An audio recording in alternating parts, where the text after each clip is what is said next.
Welcome back to HQ Spotlight here on CBS Sports Network. The AFC North is always a race to the finish line just within the division. It's a gauntlet of a schedule. A year ago, it was the Ravens winning it all, a 12-5 season ending at the hands of Buffalo. That's who they opened the season with in 2025, by the way. Meanwhile, the Steelers still sorting through their quarterback conundrum. They'll face their former one in New Jersey as Justin Fields commands the Jets offense. The Bengals have to get out to a hot start, right? They're trying to avoid another playoff miss and a chance to start 2-0 for the first time since 2018. More on that in a minute.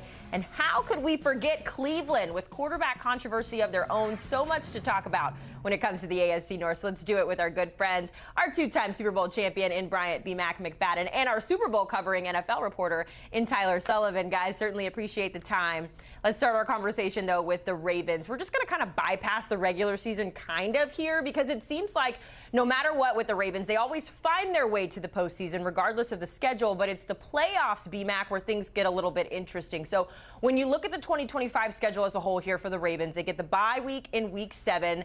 They kind of get a little bit of a break there as they face teams that finished under 500 there after the bye. But it gets kind of tough there the first week of the season, BMAC, or the first start to the season, I'll say. So how do you see the Ravens faring to get the season started?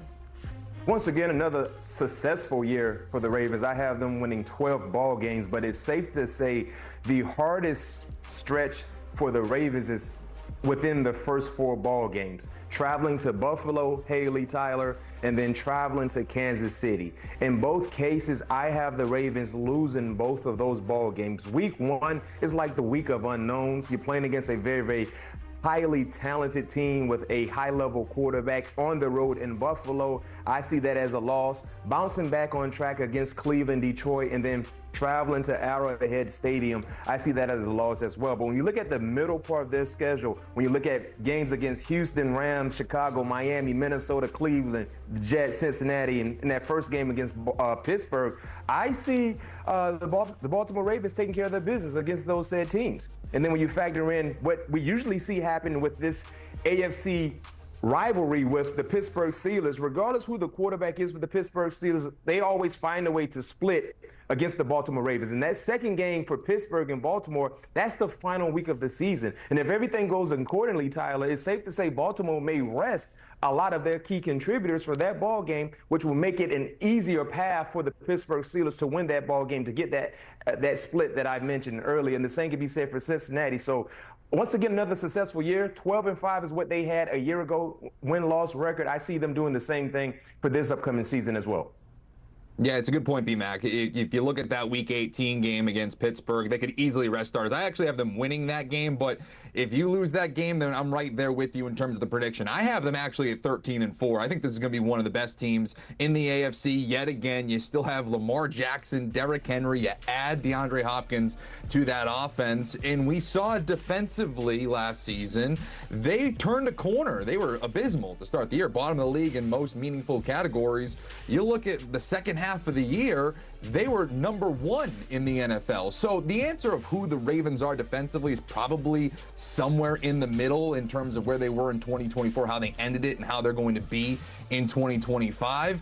The thing that I look at, and you referenced it, BMAC, so tough out of the gate going to Buffalo for Sunday Night Football. I actually think they're going to win this football game, though. I think they're going to go into that hostile environment and pull out the win in the upset, because you got to remember how last year ended. All the drops from Mark Andrews, the playoff struggles continuing for Lamar Jackson. They nearly were able to edge it out, but just some mental mistakes prevented them from advancing into the playoffs. I think they're going to carry a massive chip on their shoulder into that game to have a statement win that I actually think will come back around when we're talking about number 1 seeds and potential tiebreakers later on in the year. It could be a very important Week 1 win for Baltimore. We'll have to see it play out. That is certainly an exciting matchup, though. You got the 2 MVP finalists last year in Lamar and Josh Allen going head-to-head, so we'll see that on Sunday Night Football. Guys, I know I'm not the only one in saying that I am begging the Bengals to start the season strong. It has just been so tough to watch over the last couple of seasons. Thankfully, the schedule makers trying to throw them a bone this season. They get the Browns and the Jags. Sorry, Jacqueline, to start their regular season off strong. But yeah, we play the Bengals tough. Yeah. Okay. I was just making that up. We gotta stay on time here. So we'll keep the Jags commentary to a minimum. But Tyler, a whole other segment. I'm sorry. It's coming. When you look at the Bengals, a brutal stretch on Thanksgiving. It's going to be a true test there for Joe Burrow. It's still no good news as well. We got to talk about Trey Hendrickson. Give us a temperature check here on how you're feeling about the Bengals going into 2025.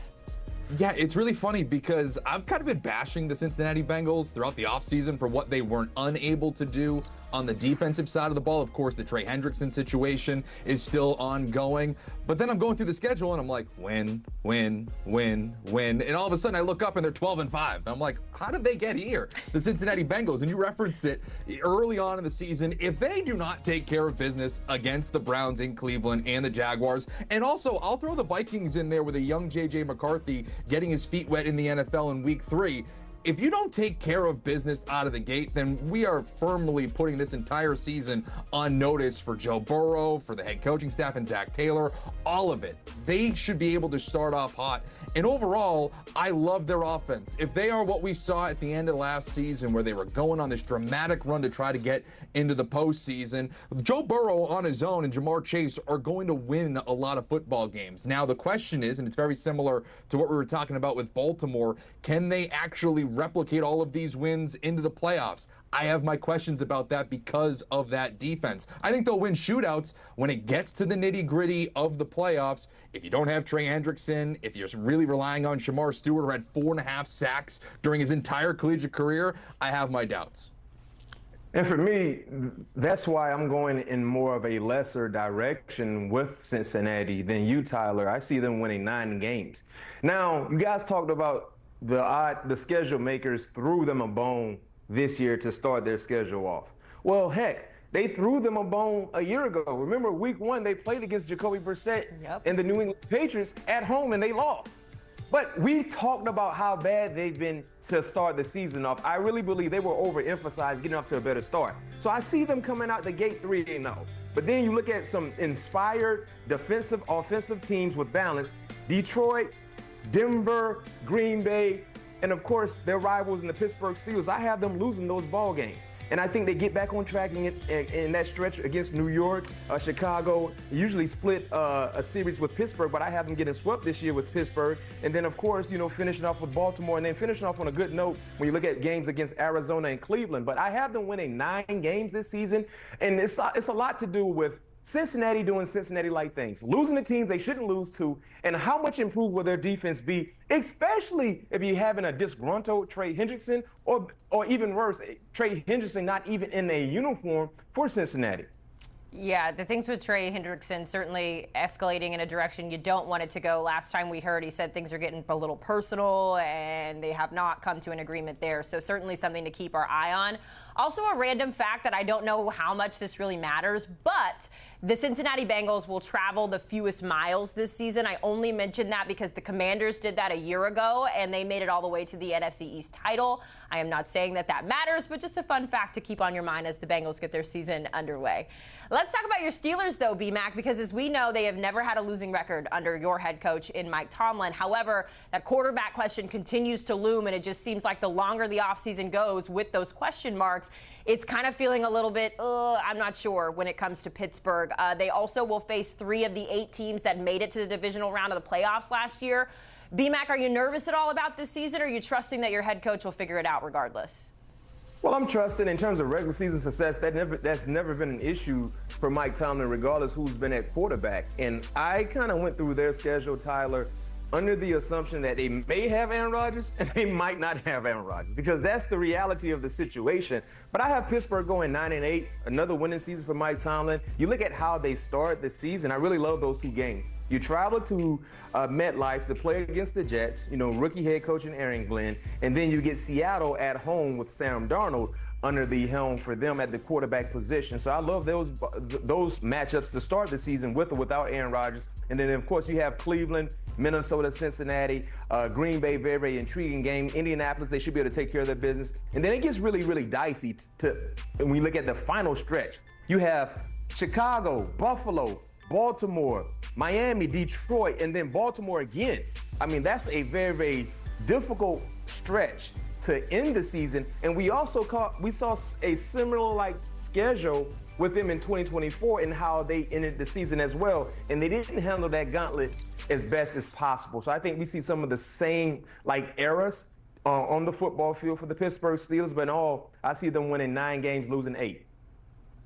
Yeah, the Pittsburgh Steelers by far are the toughest team to gauge when we do this exercise, right? Because we don't know the most important position. We don't know if Aaron Rodgers is going to come out of the darkness and say, you know what, I'm going to the Steel City. I'm going to be a Pittsburgh Steeler, or he's going to say, you know what, I'm going to stay in the darkness for a little bit longer. I'm calling it a career, which makes it really difficult to kind of figure out what they're going to be. And for me, I'm treating it like they're not having Aaron Rodgers because right now they don't. Right now it's Mason Rudolph as their quarterback projected to be the starter in week 1. And to me, that results in the first under 500 season for Mike Tomlin, which is crazy to think about. But I think this is a 6-11 football team with Mason Rudolph as their quarterback. Now, if it's Aaron Rodgers, it's a different story. But I even look at week 1, B-Mac, and I say, you know what? If there's a revenge narrative, I think the schedule makers are trying to make it Aaron Rodgers versus the New York Jets. It could be Justin Fields against the Pittsburgh Steelers and him coming into that game with a little extra motivation to try to beat up on his former team that benched him over Russell Wilson. So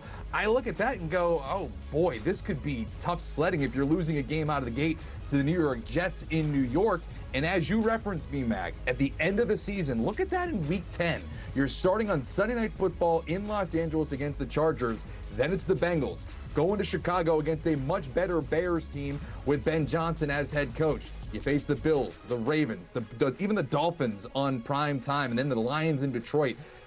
That's real dicey. You're talking about a possibility there of 1, maybe 2 wins. So again, this is really tricky here for Mike Tomlin because he's always been that guy to have a high floor. Right now, I don't know if that floor is really high. Yeah, remember, too, the Steelers will play the first game in Ireland as well. They'll take on the Vikings overseas in week 4, so a good gut check there when it comes to just dealing with the schedule as it comes. Let's wrap up our conversation talking about the Browns because just there's so many storylines that we could hit at this point. And it's kind of sad that Shedeur Sanders was the one that stole all the headlines because they have so many other problems to address. But you guys are both on the same page here. There's not going to be a lot of winning in Cleveland, B-Mac, when it comes to the Browns this season and their schedule. Yeah, it's going to be a Brown-like year for Cleveland. I think they're getting ready for 2026. You know, this is kind of like a rebuild, to say the least. They stockpile on draft picks as they look towards the future. And this season will clarify their mindset moving forward outside of 2025. Tyler, I see 3 wins, best case scenario. You look at their schedule. I'm right there with you. Yeah, right where you see 3 wins, I don't know, but best case scenario, I see 3. Tennessee definitely is 1 win for sure. It should be. But trying to pencil in another 2 more wins is hard. Maybe Minnesota with J.J. McCarthy at home there in Cleveland, that could maybe work out. And there's always a game for Cleveland.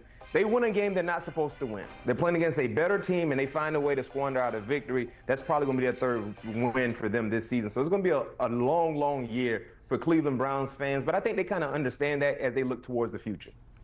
Exactly. This team traded down and, you know, they are planning for the future. I think they're going to have more quarterbacks than they do wins. I think right there, 3-14. When you have Shedeur Sanders, we all thought, okay, if they drafted him anywhere between day 1 and day 2, you could say, okay, maybe the arrow's pointing up. But where they drafted him in the 5th round, they don't view him as a starting quarterback. He can prove them wrong, but right now that's not who they see. They see him as more of a developmental piece. So is it Joe Flacco? Is it Kenny Pickett? Is it Dylan Gabriel, who they drafted ahead of Shedeur? So right now, I look at this team. They might be good defensively, but other than that, I see 3 wins.